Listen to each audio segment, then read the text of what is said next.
Olá, pessoal! Tudo bem com vocês? Espero que sim! Na nossa aula de história de hoje, vamos falar sobre o uso de diferentes linguagens na comunicação. No plano de estudo tutorado, volume 5, primeira semana, História, quintos anos, professoras Ana Paula e Cira. Então, galerinha, nós sabemos que desde a história antiga, as pessoas para se comunicarem usavam diversos meios de linguagem, como a escrita, a música, a dança, a pintura, a fotografia, entre outros meios.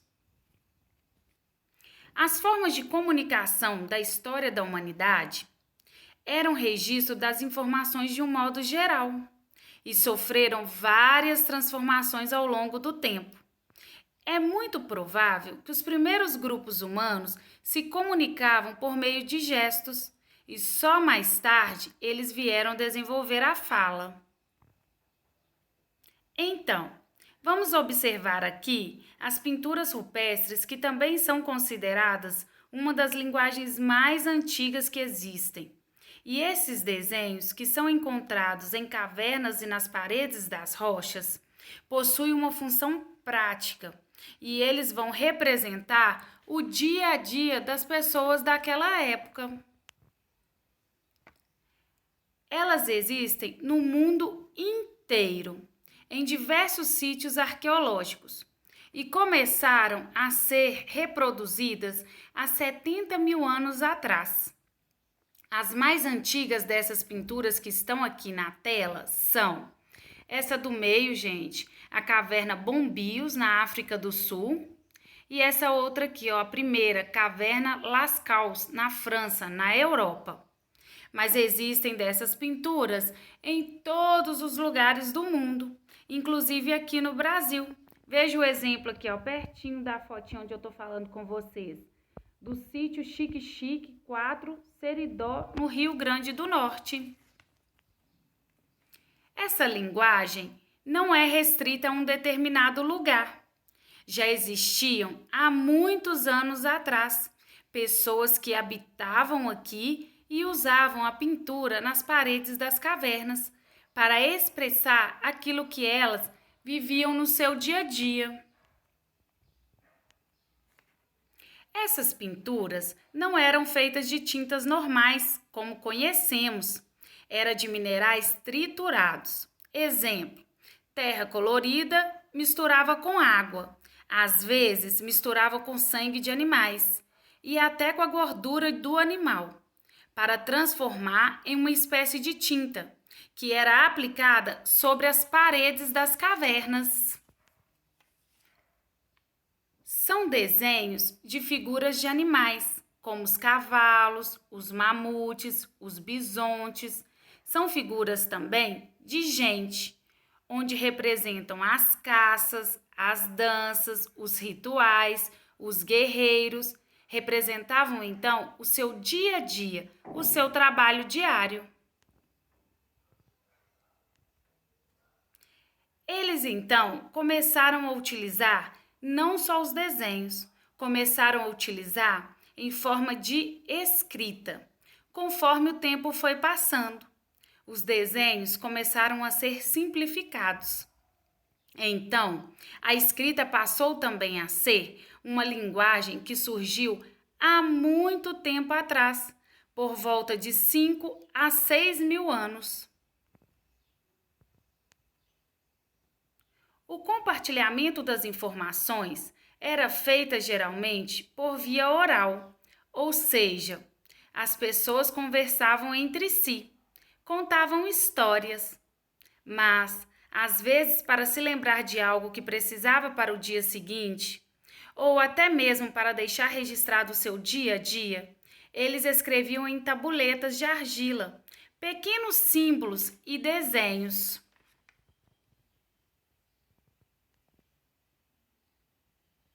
Então, gente, esses símbolos são muito importantes para lembrar de como foram desenvolvidos ao longo da comunicação e a forma de como as pessoas se comunicavam naquela época. Então, os desenhos viraram palavras, as palavras acabaram virando sílabas, as sílabas viraram letras e aí surge o alfabeto. Aconteceu então o surgimento dos grupos. Os grupos tornaram-se pequenas aldeias que começaram a virar vilas, logo pequenas cidades. Então, houve a necessidade do registro de informações para que as pessoas pudessem ter acesso a elas. Então, a escrita aqui passa a não ter mais uma função isolada, passa a ter uma função social. Afinal de contas, essa é a função da escrita: tornar evidente, tornar clara informações para que as outras pessoas possam usufruir delas. E um desses primeiros sistemas que foram criados foram os sumérios. Eles desenvolveram uma espécie chamada cuneiforme, porque o registro era feito de forma de cunha, como se fosse uma espécie de lápis e caneta que nós temos hoje. Mas eles faziam pequenos cortes na argila, então esses símbolos eram marcados em placas de argila. E lá na cidade da Mesopotâmia, algumas bibliotecas foram criadas para guardar esses escritos, e essas placas resistiram ao tempo, e elas são importantes fontes históricas para a cultura desses povos. São documentos, registros do passado. Eles registravam o dia a dia, a administração da cidade, economia, comércio, estoque, poder político. Então, desde que essa escrita foi criada, ela passou por várias transformações. As marcas, cunha, formavam letras. As letras foram mudando com o tempo. Veja um exemplo do que antes poderia ser as letras. Em cima do nosso alfabeto aí, ó, esses desenhos antes era o que poderia ser as letras, né?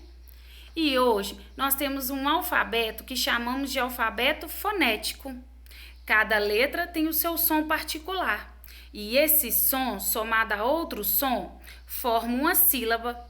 E as sílabas juntas a outras sílabas formam as palavras. O internetês e a ortografia.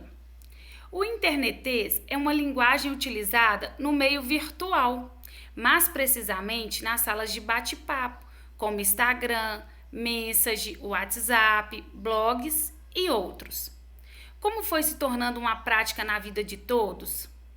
As pessoas que utilizavam esses serviços passaram a abreviar as palavras de forma que essas tornaram-se uma configuração padronizada.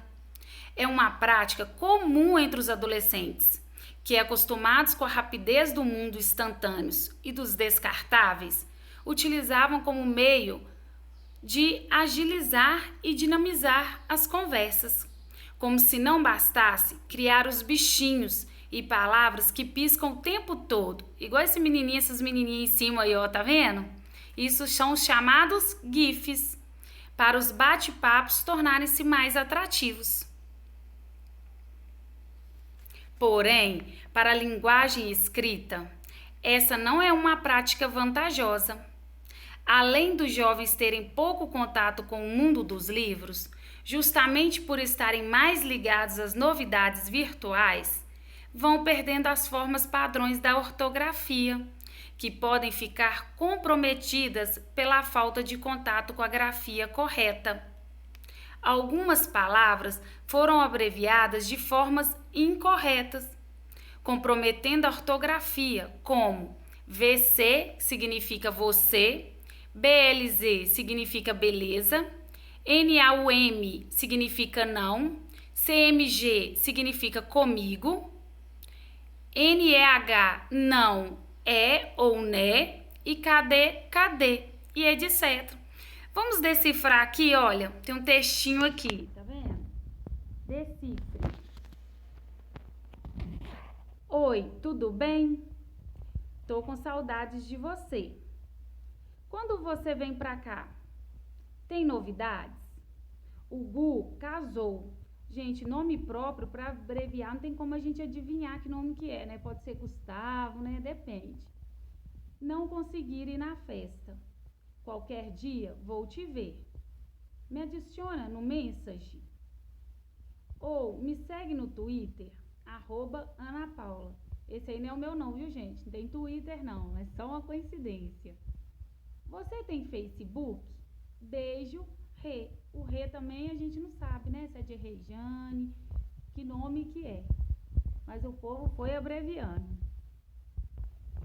Então, pessoal, assim, é necessário buscar formas de fazer os jovens não levarem esses aprendizados para a escrita formal, pois esses ficarão prejudicados tanto na fase escolar como no futuro próximo de profissionalismo. Então tem que tomar muito cuidado quando for usar essas abreviações, tá? Essas abreviaturas.